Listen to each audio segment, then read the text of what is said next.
We've got endless problems here, Arnold said, raising an eyebrow. But none of the things you worry about. I gather you're worried that the animals will escape and will get to the mainland and raise hell. We haven't got any concern about that at all. We see these animals as fragile and delicate.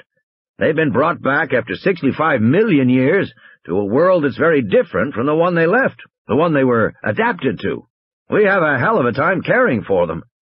You have to realize, Arnold continued, that men have been keeping mammals and reptiles in zoos for hundreds of years, so we know a lot about how to take care of an elephant or a croc, but nobody's ever tried to take care of a dinosaur before. They are new animals, and we just don't know. Diseases in our animals are the biggest concern. Diseases? Gennaro said, suddenly alarmed. Is there any way that a visitor could get sick? Arnold snorted again. You ever catch a cold from a zoo alligator, Mr. Gennaro? Zoos don't worry about that, neither do we. What we do worry about is the animals dying from their own illnesses or infecting other animals. But we have programs to monitor that, too. You want to see the Big Rex's health file, his vaccination record, his dental record? That's something. You ought to see the vet scrubbing those big fangs so he doesn't get tooth decay. Not just now, Gennaro said. What about your mechanical systems? You mean the rides? Arnold said. Grant looked up sharply. Rides? None of the rides are running yet, Arnold was saying. We have the Jungle River ride, where the boats follow tracks underwater, and we have the Aviary Lodge ride, but none of it's operational yet. The park will open with a basic dinosaur tour, the one that you're about to take in a few minutes. The other rides will come online 6-12 months after that. Wait a minute, Grant said. You're going to have rides? Like an amusement park? Arnold said, This is a zoological park. We have tours of different areas, and we call them rides, that's all. Grant frowned. Again he felt troubled. He didn't like the idea of dinosaurs being used for an amusement park. Malcolm continued his questions. You can run the whole park from this control room? Yes, Arnold said. I can run it single-handed if I have to. We've got that much automation built in.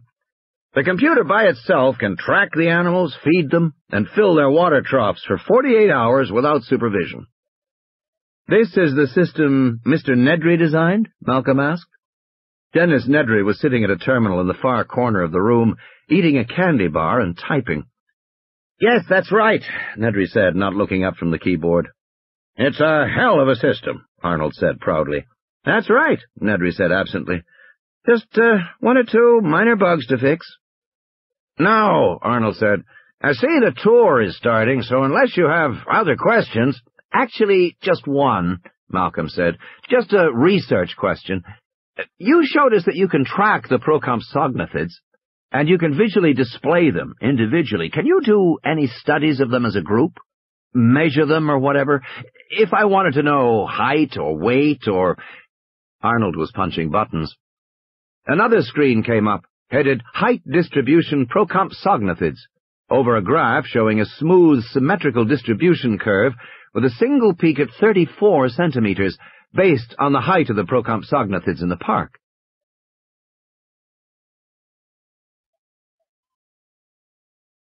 We can do all of that, and very quickly, Arnold said. The computer takes measurement data in the course of reading the video screen, so it's translatable at once. You see here we have a normal Poisson distribution for the animal population. It shows that most of the animals cluster around an average central value, and a few are either larger or smaller than the average at the tails of the curve. You'd expect that kind of graph, Malcolm said. Yes, any healthy biological population shows this kind of distribution. Now then, Arnold said, lighting another cigarette, are there any other questions? No, Malcolm said. I've learned what I need to know. As they were walking out, Gennaro said, It looks like a pretty good system to me. I don't see how any animals could get off this island. Don't you? Malcolm said. I thought it was completely obvious. Wait a minute, Gennaro said. You think animals have gotten out? I know they have. Gennaro said, but how? You saw for yourself. They can count all the animals. They can look at all the animals. They know where all the animals are at all times. How can one possibly escape? Malcolm smiled. "It's quite obvious," he said. "It's just a matter of your assumptions." "Your assumptions?" Gennaro repeated, frowning. "Yes," Malcolm said. "Look here. The basic event that has occurred in Jurassic Park is that the scientists and technicians have tried to make a new, complete biological world. And the scientists in the control room expect to see a natural world. As in the graph they just showed us. Even though a moment's thought reveals that nice, normal distribution is terribly worrisome on this island." "It is?" "Yes. Based on what Dr. Wu told us earlier, one should never see a population graph like that." "Why not?" Gennaro said. "Because that is a graph for a normal biological population, which is precisely what Jurassic Park is not. Jurassic Park is not the real world. It is intended to be a controlled world that only imitates the natural world. In that sense, it's a true park, rather like a Japanese formal garden, nature manipulated to be more natural than the real thing, if you will." "I'm afraid you've lost me," Gennaro said, looking annoyed. "I'm sure the tour will make everything clear," Malcolm said. The tour. "This way, everybody, this way," Ed Regis said. By his side, a woman was passing out pith helmets with Jurassic Park labeled on the headband and a little blue dinosaur logo. A line of Toyota Land Cruisers came out of an underground garage beneath the visitor center, each car pulled up driverless and silent. 2 black men in safari uniforms were opening the doors for passengers. 2 to 4 passengers to a car, please. 2 to 4 passengers to a car, a recorded voice was saying. Children under 10 must be accompanied by an adult. 2 to 4 passengers to a car, please. Tim watched as Grant, Sattler, and Malcolm got into the first Land Cruiser with a lawyer, Gennaro. Tim looked over at Lex, who was standing, pounding her fist into her glove. Tim pointed to the first car and said, "Can I go with them?" "I'm afraid they have some things to discuss," Ed Regis said. "Technical things." "I'm interested in technical things," Tim said. "I'd rather go with them." "Well, you'll be able to hear what they're saying," Regis said. "We'll have a radio open between the cars." The second car came. Tim and Lex got in, and Ed Regis followed. "These are electric cars," Regis said, "guided by a cable in the roadway." Tim was glad he was sitting in the front seat because mounted in the dashboard were 2 computer screens and a box that looked to him like a CD-ROM. That was a laser disc player controlled by a computer. There was also a portable walkie-talkie and some kind of a radio transmitter. There were 2 antennas on the roof and some odd goggles in the map pocket. The black men shut the doors of the Land Cruiser. The car started off with an electric hum. Up ahead, the 3 scientists and Gennaro were talking and pointing, clearly excited. Ed Regis said, "Let's hear what they're saying." An intercom clicked. "I don't know what the hell you think you're doing here," Gennaro said over the intercom. He sounded very angry. "I know quite well why I'm here," Malcolm said. "You're here to advise me, not play goddamn mind games. I've got 5% of this company and a responsibility to make sure that Hammond has done his job responsibly. Now you goddamn come here." Ed Regis pressed the intercom button and said, "In keeping with the non-polluting policies of Jurassic Park, these lightweight electric Land Cruisers have been specially built for us by Toyota in Osaka. Eventually, we hope to drive among the animals, just as they do in African game parks. But for now, sit back and enjoy the self-guided tour." He paused. "And, by the way, we can hear you back here." "Oh, Christ," Gennaro said. "I have to be able to speak freely. I didn't ask for these damn kids to come—" Ed Regis smiled blandly and pushed a button. We'll just begin the show, shall we?"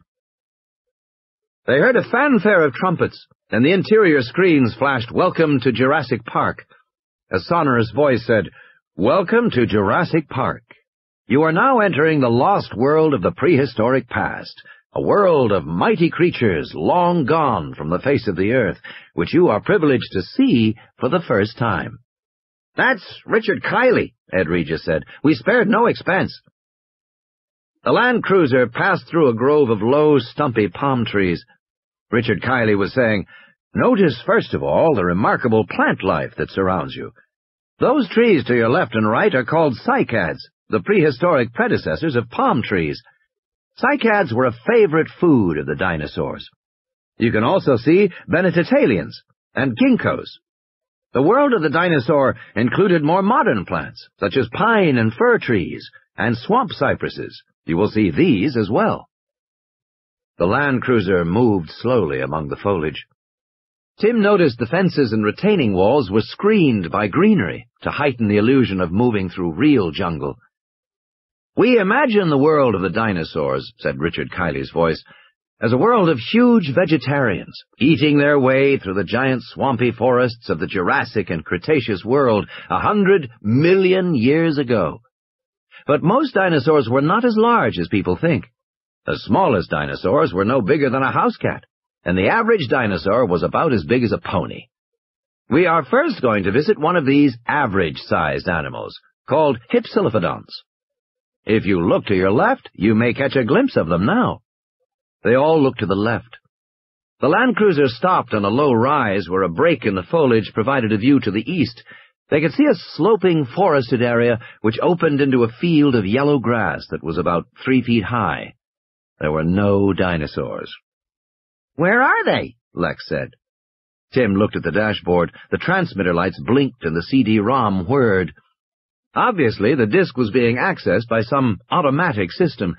He guessed that the same motion sensors that tracked the animals also controlled the screens in the land cruiser. The screens now showed pictures of hypsilophodonts and printed out data about them. The voice said, "Hypsilophodonts are the gazelles of the dinosaur world, small, quick animals that once roamed everywhere in the world, from England to Central Asia to North America. We think these dinosaurs were so successful because they had better jaws and teeth for chewing plants than their contemporaries did.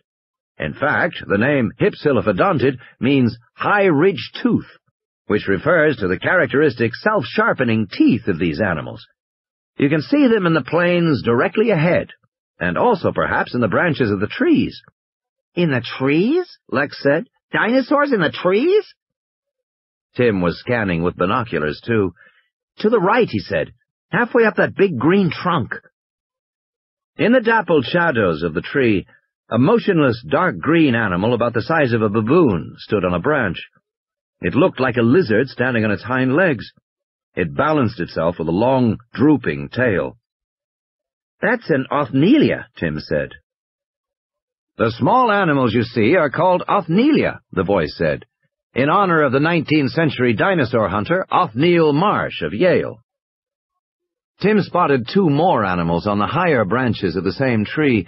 They were all about the same size. None of them were moving. "Pretty boring," Lex said. "They're not doing anything." "The main herd of animals can be found in the grassy plain below you," said the voice. "We can rouse them with a simple mating call." A loudspeaker by the fence gave a long nasal call, like the honking of geese. From the field of grass directly to their left, 6 lizard heads poked up, one after another. The effect was comical, and Tim laughed. The heads disappeared. The loudspeaker gave the call again, and once again the heads poked up, in exactly the same way, one after another. The fixed repetition of the behavior was striking.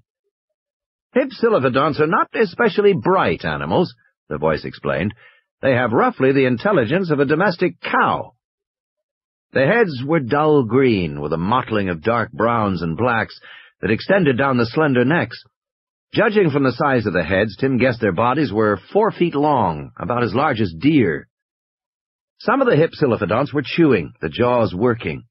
One reached up and scratched its head with a 5-fingered hand. The gesture gave the creature a pensive, thoughtful quality. If you see them scratching, that is because they have skin problems. The veterinary scientists here at Jurassic Park think it may be a fungus or an allergy, but they're not sure yet. After all, these are the first dinosaurs in history ever to be studied alive.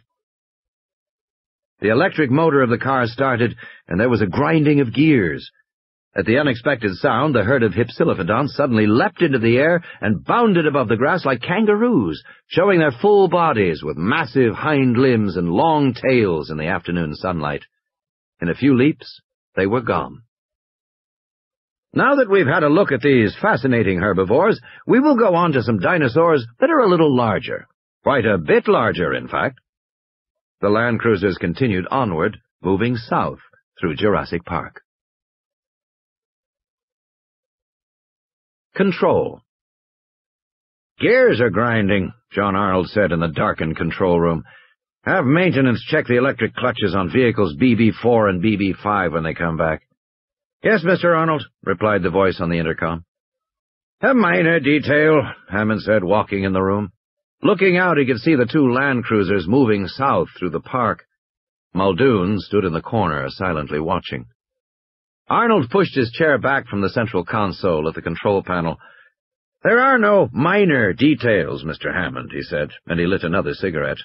Nervous at most times, Arnold was especially edgy now. He was only too aware that this was the first time visitors had actually toured the park. In fact, Arnold's team didn't often go into the park. Harding, the vet, sometimes did. The animal handlers went to the individual feeding houses, but otherwise they watched the park from the control room. And now, with visitors out there, he worried about 100 details.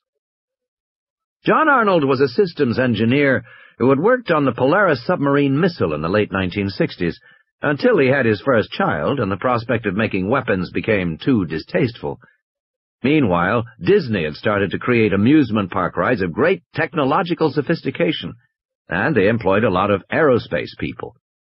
Arnold helped build Disney World in Orlando, and had gone on to implement major parks at Magic Mountain in California, Old Country in Virginia, and Astroworld in Houston. His continuous employment at parks had eventually given him a somewhat skewed view of reality. Arnold contended, only half-jokingly, that the entire world was increasingly described by the metaphor of the theme park.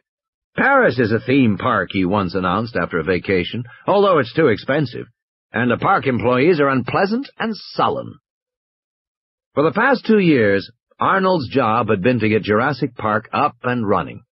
As an engineer, he was accustomed to long time schedules. He often referred to the September opening, by which he meant September of the following year.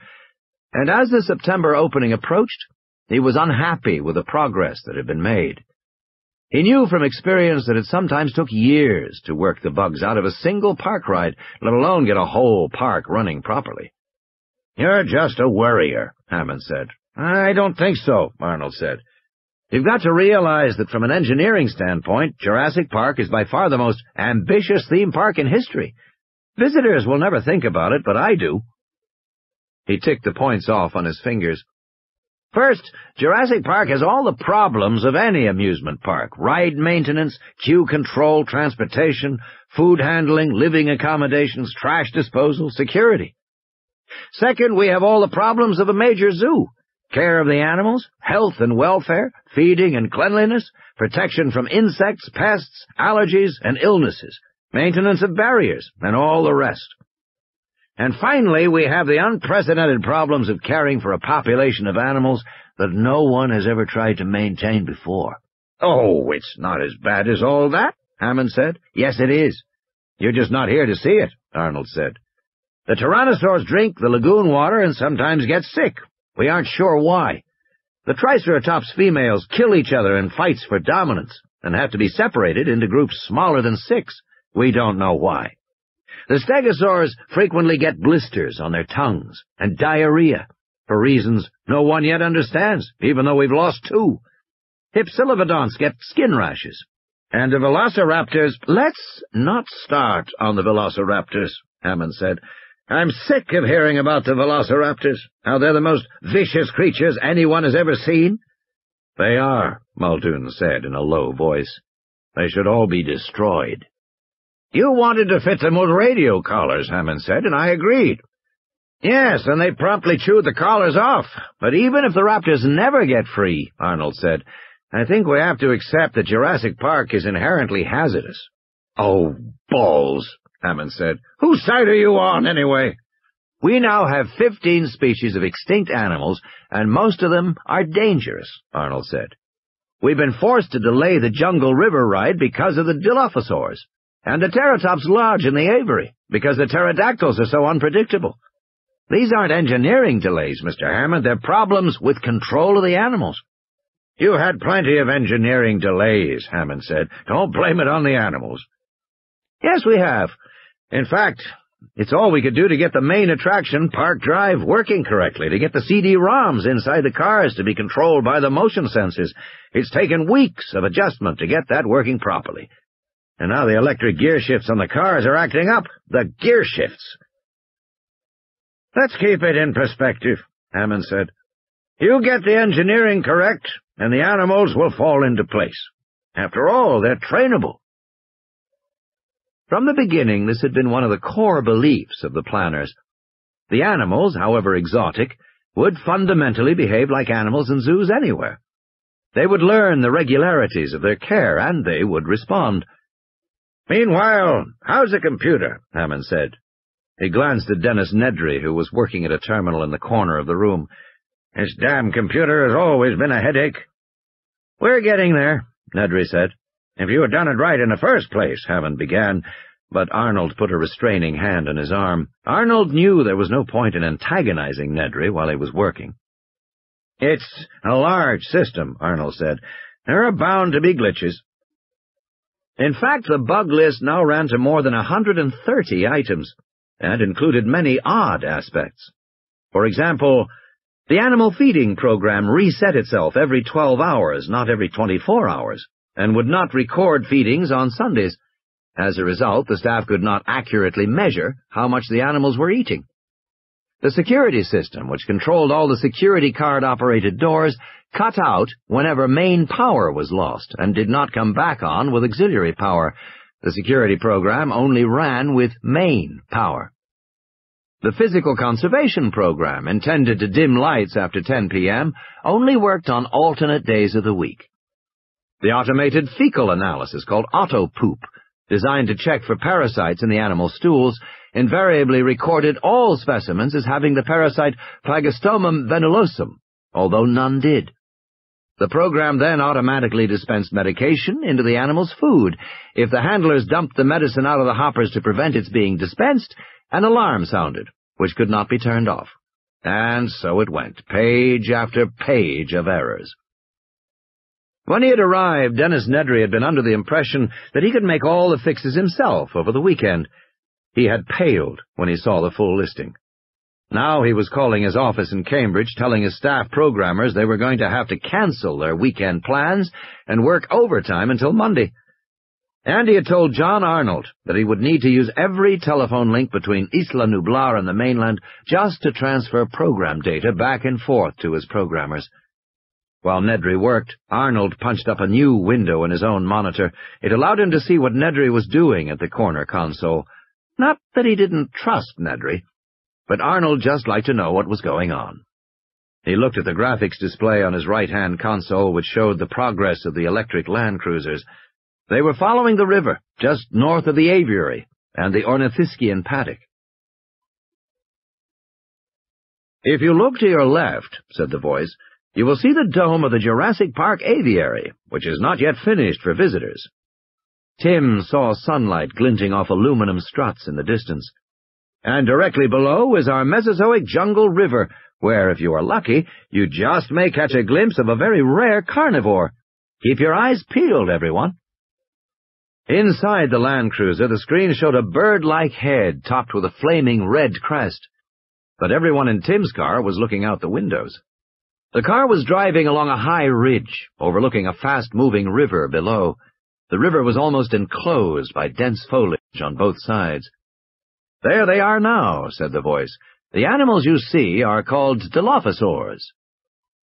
Despite what the recording said, Tim saw only one.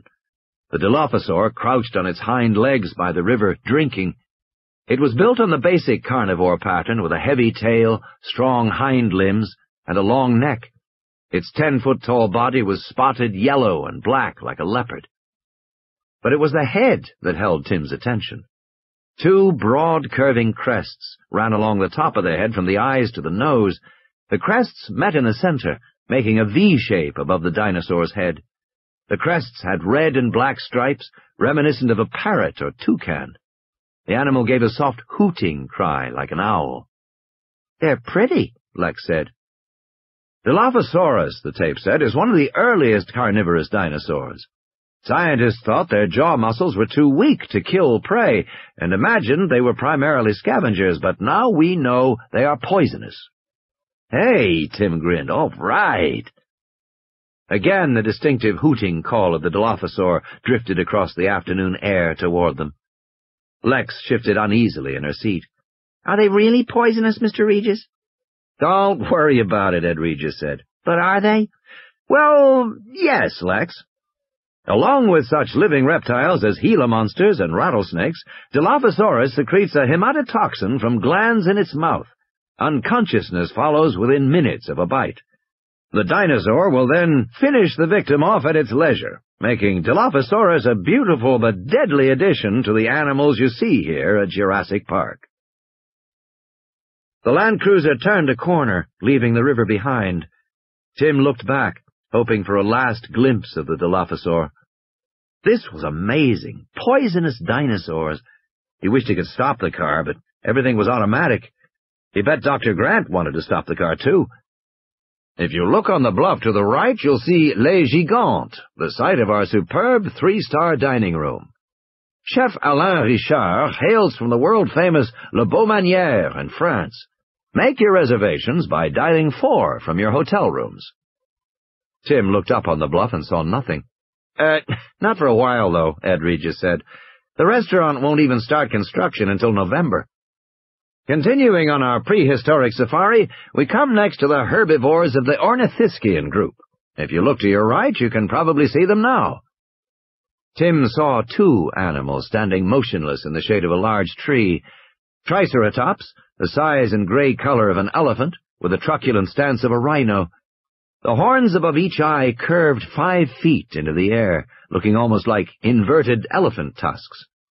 A third rhino-like horn was located near the nose, and they had the beaky snout of a rhino. Unlike other dinosaurs, the voice said, Triceratops serratus can't see well. They're nearsighted like the rhinos of today, and they tend to be surprised by moving objects. They'd charge our car if they were close enough to see it, but relax, folks, we're safe enough here. Triceratops have a fan-shaped crest behind their heads. It's made of solid bone, and it's very strong. These animals weigh about 7 tons each. Despite their appearance, they are actually quite docile. They know their handlers, and they'll allow themselves to be petted. They particularly like to be scratched in the hindquarters. Why don't they move? Lex said. She rolled down her window. Hey, stupid dinosaur, move! Don't bother the animals, Lex, Ed Regis said. Why, it's stupid. They just sit there like a picture in a book, Lex said. The voice was saying, Easy-going monsters from a bygone world stand in sharp contrast to what we will see next. The most famous predator in the history of the world, the mighty tyrant lizard known as Tyrannosaurus Rex. Good. Tyrannosaurus Rex, Tim said. I hope he's better than these bozos, Lex said, turning away from the Triceratops. The Land Cruiser rumbled forward. Big Rex. The mighty tyrannosaurs arose late in dinosaur history. Dinosaurs ruled the Earth for 120 million years, but there were tyrannosaurs for only the last 15 million years of that period. The land cruisers had stopped at the rise of a hill. They overlooked a forested area sloping down to the edge of the lagoon. The sun was falling to the west, sinking into a misty horizon. The whole landscape of Jurassic Park was bathed in soft light, with lengthening shadows. The surface of the lagoon rippled in pink crescents. Farther south they saw the graceful necks of the apatosaurs standing at the water's edge, their bodies mirrored in the moving surface. It was quiet, except for the soft drone of cicadas. As they stared out at that landscape, it was possible to believe that they had really been transported millions of years back in time to a vanished world. It works, doesn't it? They heard Ed Regis say over the intercom. I like to come here sometimes in the evening and just sit. Grant was unimpressed. Where is T-Rex? Good question. You often see the little one down in the lagoon. The lagoon's stocked, so we have fish in there. The little one has learned to catch the fish. Interesting how he does it. He doesn't use his hands, but he ducks his whole head under the water like a bird. The little one? The little T-Rex. He's a juvenile, 2 years old, and about a third grown now, stands 8 feet high, weighs 1.5 tons. The other one's a full-grown tyrannosaur, but I don't see him at the moment. Maybe he's down hunting the apatosaurs, Grant said. Regis laughed, his voice tinny over the radio. He would if he could, believe me. Sometimes he stands by the lagoon and stares at those animals and wiggles those little forearms of his in frustration. But the T-Rex territory is completely enclosed with trenches and fences. They're disguised from view, but believe me, he can't go anywhere. Then where is he? Hiding, Regis said. He's a little shy. Shy? Malcolm said. Tyrannosaurus Rex is shy? Well, he conceals himself as a general rule. You almost never see him out in the open, especially in daylight. Why is that? We think it's because he has sensitive skin and sunburns easily. Malcolm began to laugh. Grant sighed. You're destroying a lot of illusions. I don't think you'll be disappointed, Regis said. Just wait. They heard a soft bleating sound. In the center of a field, a small cage rose up into view, lifted on hydraulics from underground. The cage bars slid down, and the goat remained tethered in the center of the field, bleating plaintively. Any minute now, Regis said again. They stared out the window. Look at them, Hammond said, watching the control room monitor. Leaning out of the window so eager, they can't wait to see it. They have come for the danger. That's what I'm afraid of, Muldoon said. He twirled the keys on his finger and watched the land cruisers tensely. This was the first time that visitors had toured Jurassic Park, and Muldoon shared Arnold's apprehension.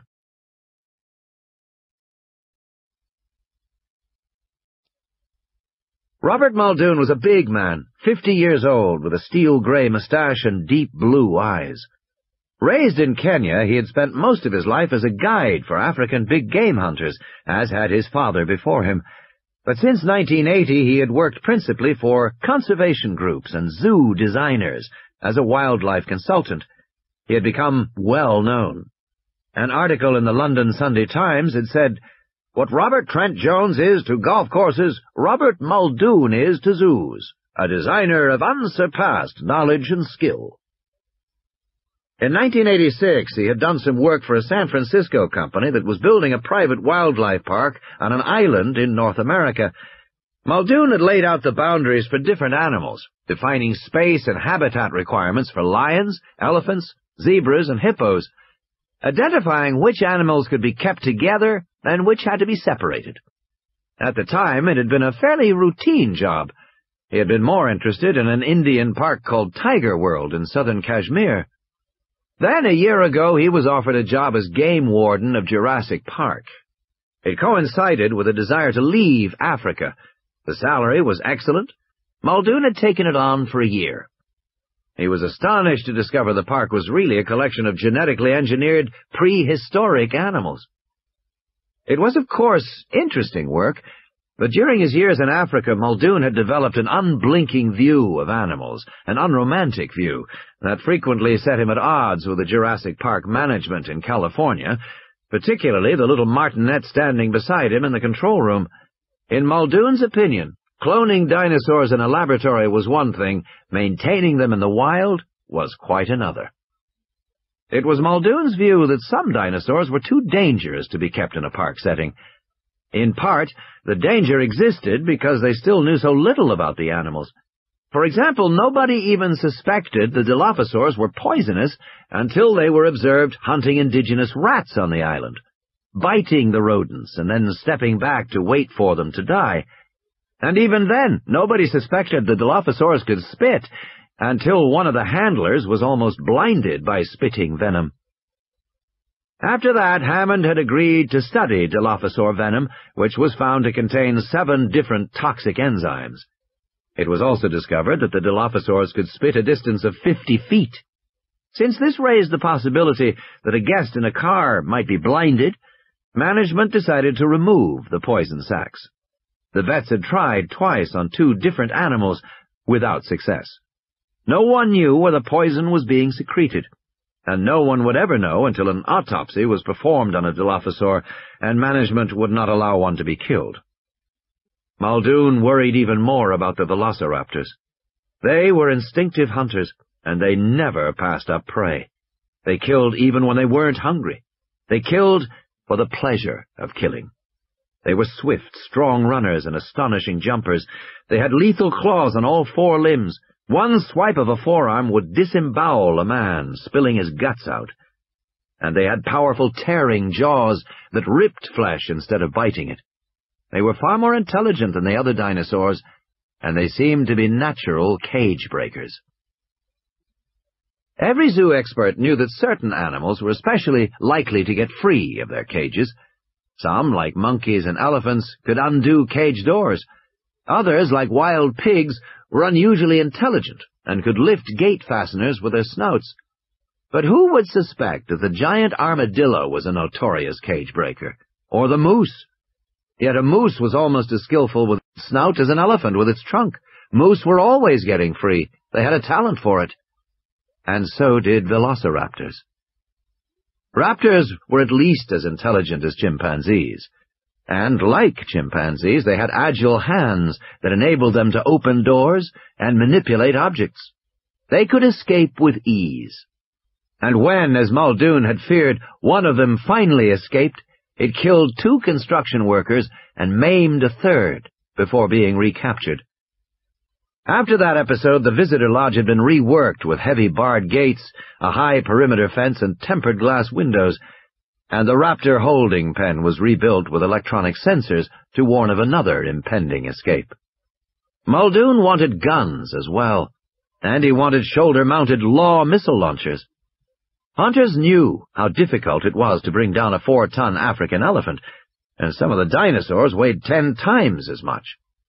Management was horrified, insisting there be no guns anywhere on the island. When Muldoon threatened to quit and to take his story to the press, a compromise was reached. In the end, 2 specially built laser-guided missile launchers were kept in a locked room in the basement. Only Muldoon had keys to the room. Those were the keys Muldoon was twirling now. "I'm going downstairs," he said. Arnold, watching the control screens, nodded. The 2 land cruisers sat at the top of the hill, waiting for the T-Rex to appear. "Hey," Dennis Nedry called from the far console, "as long as you're up, give me a Coke, okay?" Grant waited in the car, watching quietly. The bleating of the goat became louder, more insistent. The goat tugged frantically at its tether, racing back and forth. Over the radio, Grant heard Lex say in alarm, "What's going to happen to the goat? Is she going to eat the goat?" "I think so," someone said to her, and then Ellie turned the radio down. Then they smelled the odor, a garbage stench of putrefaction and decay that drifted up the hillside toward them. Grant whispered, "He's here." "She," Malcolm said. The goat was tethered in the center of the field, 30 yards from the nearest trees. The dinosaur must be somewhere among the trees, but for a moment Grant could see nothing at all. Then he realized he was looking too low. The animal's head stood 20 feet above the ground, half concealed among the upper branches of the palm trees. Malcolm whispered, "Oh, my God! She's as large as a bloody building." Grant stared at the enormous square head, 5 feet long, mottled reddish-brown, with huge jaws and fangs. The Tyrannosaur's jaws worked once, opening and closing, but the huge animal did not emerge from hiding. Malcolm whispered, "How long will it wait?" "Maybe 3 or 4 minutes. Maybe—" The Tyrannosaur sprang silently forward, fully revealing her enormous body. In 4 bounding steps, she covered the distance to the goat, bent down, and bit it through the neck. The bleating stopped. There was silence. Poised over her kill, the Tyrannosaur became suddenly hesitant. Her massive head turned on the muscular neck, looking in all directions. She stared fixedly at the land cruiser, high above on the hill. Malcolm whispered, "Can she see us?" "Oh, yes," Regis said on the intercom. "Let's see if she's going to eat here in front of us, or if she's going to drag the prey away." The tyrannosaur bent down and sniffed the carcass of the goat. A bird chirped, her head snapped up, alert, watchful. She looked back and forth, scanning in small, jerking shifts. Like a bird.